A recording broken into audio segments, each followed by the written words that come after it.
Hi, in this video, we want to take a look at outliers and robustness when we are analyzing composition data.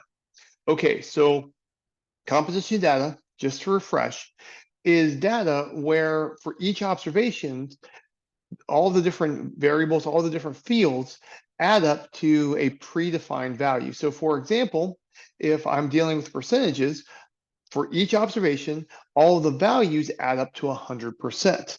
And if I have maybe just one, then I could have the fractions that I have in each value correspond to like the amount that we have proportionally. We could also have parts per million. And now, of course, with composition data, we have to have 0 or positive values for our entries. Now, we're interested in outlier detection.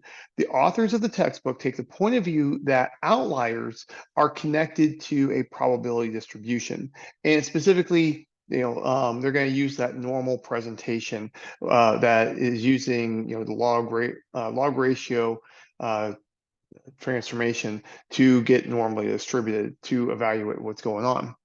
All right, so we're going over some material that is modified from Geostatistics for Compositional Data with our Chapter 3. Here are the names of the authors. University of Central Florida students can download the textbook for free through the library's webpage as a PDF through Springer Link. The GM Geostats package has the data sets that are used in the textbook. Here is one of the author's professional websites, and here is the CRAN page for the compositions package. And this package is used a lot for composition data. All right, so when we're dealing with our composition data, we're going to go through the exploratory data analysis phase first, and just to figure out what I have, what I'm dealing with. Well, detection of outliers and anomalies are just part of this. It's part of the phase of figuring out, okay, what observations can I not trust? What are atypical from others? What observations are just extreme but look to be legit values? So when I encounter this, my first thing to do is use subject matter knowledge and to use my understanding of my sampling process to know if there was something wrong going on. For example, if we were doing our sampling process and we noticed that there's a trend in what's happening, then my extreme values might just be because of something that happened. So let's say we have a measurement device, and that measurement device wears out and starts giving me larger values or smaller values over time. Then the outliers might just be because of the sampling process. I have to make sure that that is accounted for and that we understand what's happening. Maybe your organization changes how they define things, and so these will impact the data that we receive. Now, after I do my exploratory data analysis and I identify the outliers and the anomalies, filtering or modifying them are going to be part of my data prep. The authors and I disagree on this. They only talk about filtering outliers out, while if you look at my data prep videos and my data mining and my supervised learning videos, you know that I prefer to keep as many data points as possible, but to modify extreme values to get things in line with what I would expect to see through like an imputation process. Different points of view, but for the textbook purpose, we follow the textbook. Now, the authors define an outlier as an observation that does not follow a modeled probability distribution with the rest of the data. And the textbook uses that log ratio transformed normal distribution. Unfortunately, there's kind of a circular reason, there is a circular reason to this. So with this, how are we supposed to know the model without previously knowing which data follows it and which are outliers? And so we have some circular reasoning in this, and this is honestly just kind of part of it. We have to just be mindful of this circular aspect. And so how we're going to approach this when we're dealing with outliers, I'm going to lean on robust methods instead of the other methods of doing like point estimation and to do means and variance and stuff like that. The robust methods will be resistant to outliers, and then I can figure out a distribution, identify what looks like they might be not jiving with the rest of it, and then work from there as I make decisions. All right. Nonetheless, there are methods for assessing the presence and number of outliers without necessarily identifying them, and for certain kinds of outliers that we have. Now, the composition package contains functions for this so that we can just drop straight in and just execute. We don't have to build anything from scratch. All right, so now something that is important, remember that this textbook is all about geostatistics of composition data. All right, so in spatial statistics, we always have spatial dependence in the back of our minds. For now, in this video, I am completely ignoring spatial dependence, and we're just proceeding, just going off of our measurements, not considering the coordinates of our observations, nor how the coordinates relate to each other. All right, so the key idea for outlier counting, detection, classification relies on the existence of robust estimators for the central tendency and the spread formulas. For a certain statistic, theta, a robust estimator is going to have like a breaking point. The breaking point is where if I have so much data, then at a certain point, if I start messing with the values of data, my estimation is going to change.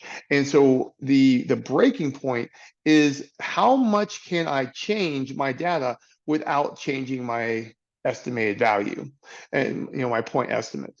And so the larger the breaking point, the better off we are for that robust estimator. All right, and so now the most of the time in statistics, we tend to lean on non-robust estimators because they have nice theoretical properties. They have, like convergence quickly. We theoretically understand them better. We know the distributions. We have a larger range of tools to work with them. And so typically we use non-robust statistics that have an alpha breakpoint of 0. And in the 3.2 section, all of those had a breakpoint of 0. So with these estimators from that video, changing any data points at all changes the point estimate, which is not favorable. It's not robust. Now, the composition package provides robust statistics. It makes it really easy for us to execute. So basically, I take the same function I want, like mean or variance or something like that. And what I have to do, I just have to put robust equals false or true, depending on what I want.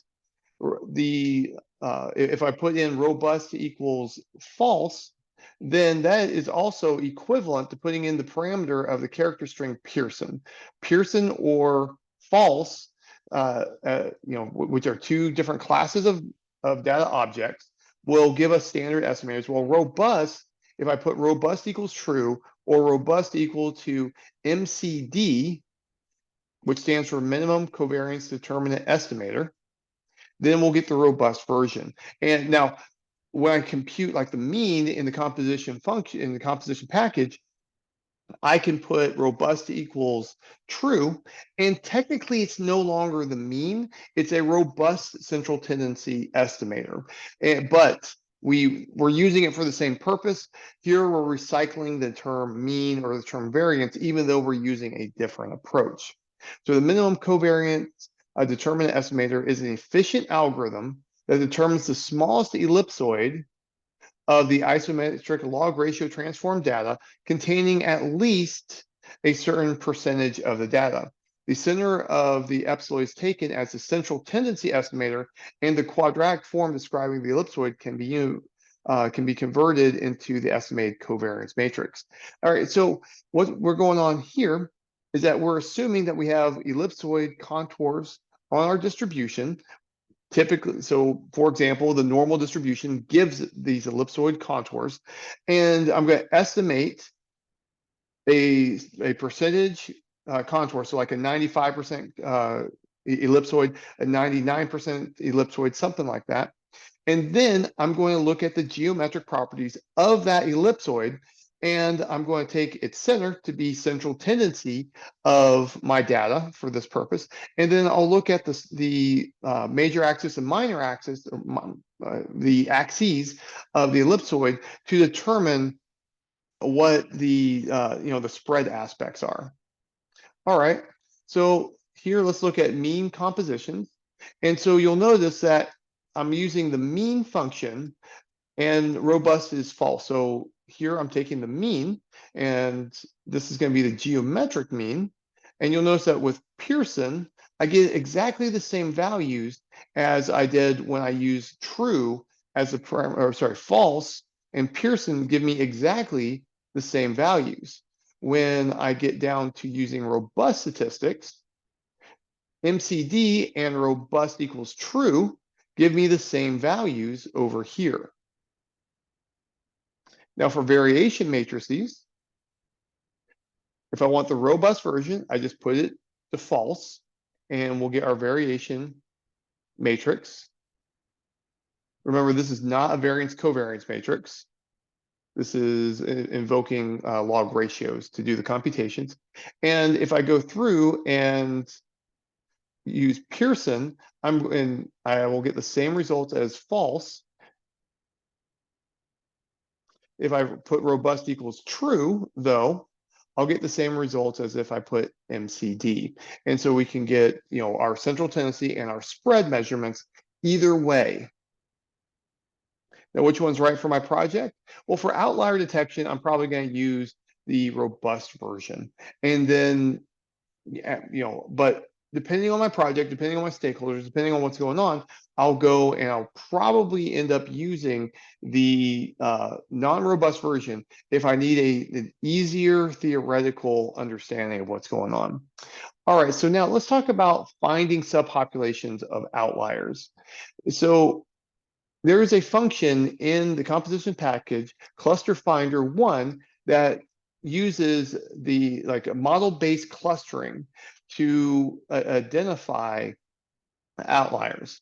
Now, this is not as flexible as mclust for model-based clustering, but this is tooled for a different use. This is tooled for composition data outlier detection. So it's similar mathematics as mclust, but it's different. Both use the model-based clustering, but they approach it from different points of view with different goals.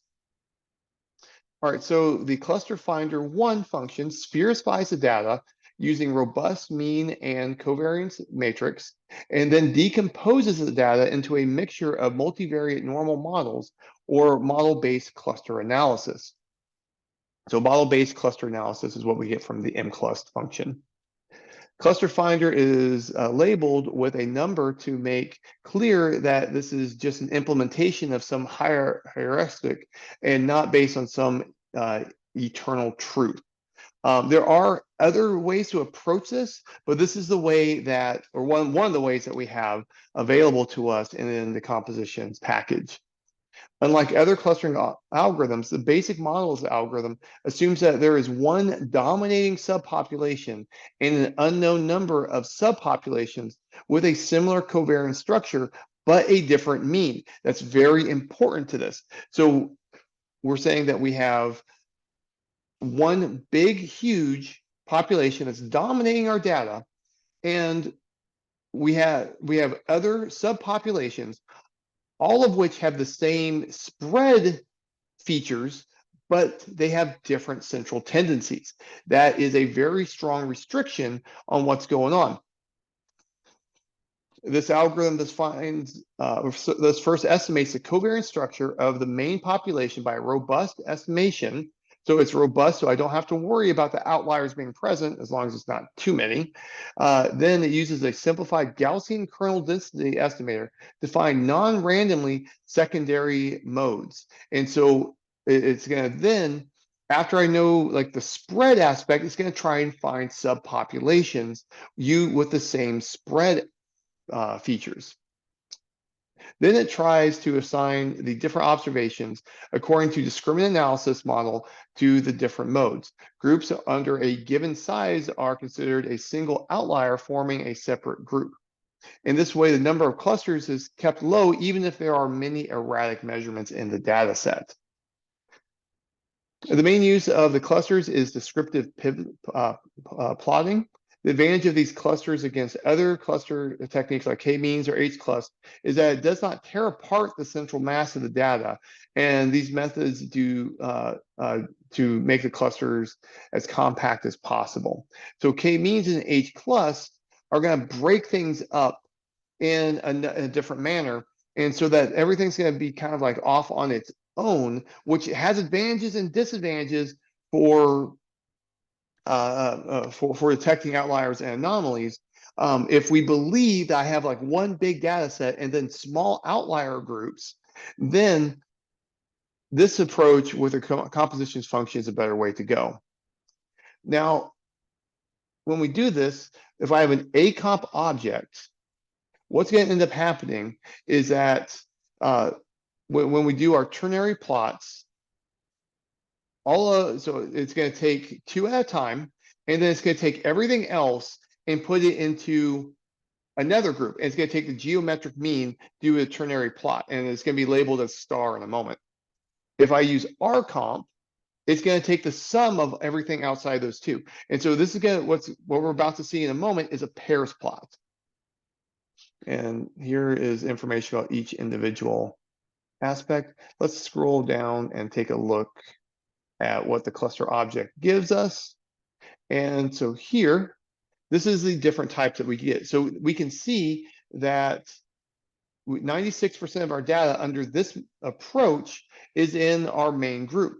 And then we have different subgroups. So the group that's labeled as 3 has 34 observations. The group that's labeled 2 has 12 observations. Group that's labeled as 8 has 8, and so on. Now the single group, these are individual data points that under this structure were off by themselves. And so all of them are just clumped into single to be off by themselves. Let me scroll, let me see something real quick. Yeah. All right, so now when I plot this, what's going on, we have iron, SiO2, Al2O3, and Mn. And so when we look at FeSiO2, what's going to happen if it's an AComp object for these two columns, they're going to be left alone. The others, Al2O3 and Mn, we're going to have the geometric mean of every single observation goes into the star for the ternary plot. And then when I get down to here, let's say that I look at Al2O3 and Mn. In this plot, Al2O3 and Mn are left alone, but the iron and SiO2, we have the geometric mean taken, and that is this like star coordinate for the ternary plot. And so this way I can have a pairs plot of of more than 3 observations going at a time, or more than 3 variables. Now, something about this is that if I have an AComp object, it's going to use geometric mean. If I have an rcomp object in the composition package, the star is actually going to be the sum of all other variables. And so the star for here is going to be, if it's an rcomp object, which it's not, if it was rcomp, then the star would correspond to Fe plus SiO2 combined. So it's kind of like everything else gets dumped into the star. All right, so that bar plot shows that the majority of observations appear to belong to the main population of the subcomposition. The single label is for single points that appear to be in their own individual groups, and the rest belong to some small groups. Now, we want to detect and classify compositional outliers.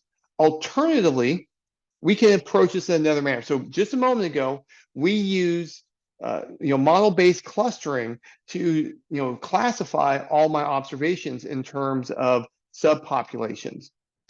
Another way we could go about this is to detect and classify using another approach. So we can sphere-spy our scores and then compare to reference distribution and perform hypothesis testing.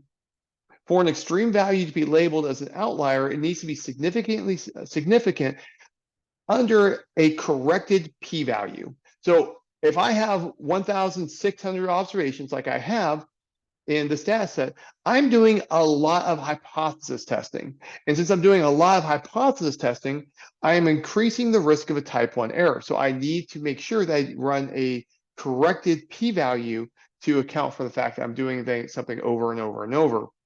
All right, typically we're going to be using a chi-square distribution with the degrees of freedom equal to the number of coefficients in the sphere-spied vectors. In this textbook, in this context, this lane, most of the time we're going to have d-1 degrees of freedom. Now, the outlier classification 1 function provides another reference distribution that, besides chi-square, that we can use. It uses, the empirical Mahalanobis norm distribution, which accounts for the fact that the mean and covariance were estimated and are not actually known. So, this is kind of similar to like the t-distribution, where I use the mean and I use the sample variance to estimate central tendency and spread. All right, now we have several choices when we do this. We have best, which single component would best explain the outlier. All gives a binary coding specifying all components, which could explain the outlier. Type, this is a normal observation. It's either okay or a single component 1 or a question mark. So we either get an okay if it's not an outlier, a 1 if there's one variable that's making it look like an outlier, and a question mark if there's more than one variable making it look like an outlier. Then outlier just says outlier or okay, that's it. And then grade, we'll mark things as outliers or extreme or okay. All right, so let's use grade first because I'm going in order of the author. And now the table that's right here is different from the textbook. It's pretty close. The tables I'm about to show after this match the textbook, but there is a difference here in what I got and what the textbook got. Probably there was an update, or maybe there could be, random seed aspect. I honestly don't know. All right, so the authors of the textbook, they went through, they did their outlier detection, and then they went and they compared it to the lithotype column of data, which is categorical. So here's the lithotype values possible. And here, okay, is for observations that do not look like they're outliers nor extreme. Extreme, but not an outlier. And then we have flat out outliers. And so we can see that proportionately, the schists have a lot more outliers and extremes than the others. So something interesting to note about that. So there might be some aspect that's not being fully captured by the numeric values that would, in my analysis, I definitely want to, keep lithotype incorporated in the analysis. Basalt, we have very few observations on that one. All right, so let's do that bar plot just to see what it looks like. And so we can see 84% are okay, not extreme, not outliers. 12% are extreme, but still not considered outliers. So it's 96% of my data. And then 4% are considered outliers. If I choose best, then we get something a little bit different. So previously we had okay, extreme, or outlier. Now we want a little bit more nuanced. Okay means it doesn't look like an outlier at all. Now the individual variable names, these are situations where only one variable is making it look like an outlier. And if we were to delete that variable from the analysis, these observations would not look like outliers. The question mark is one or more of the variables is making it look like an outlier.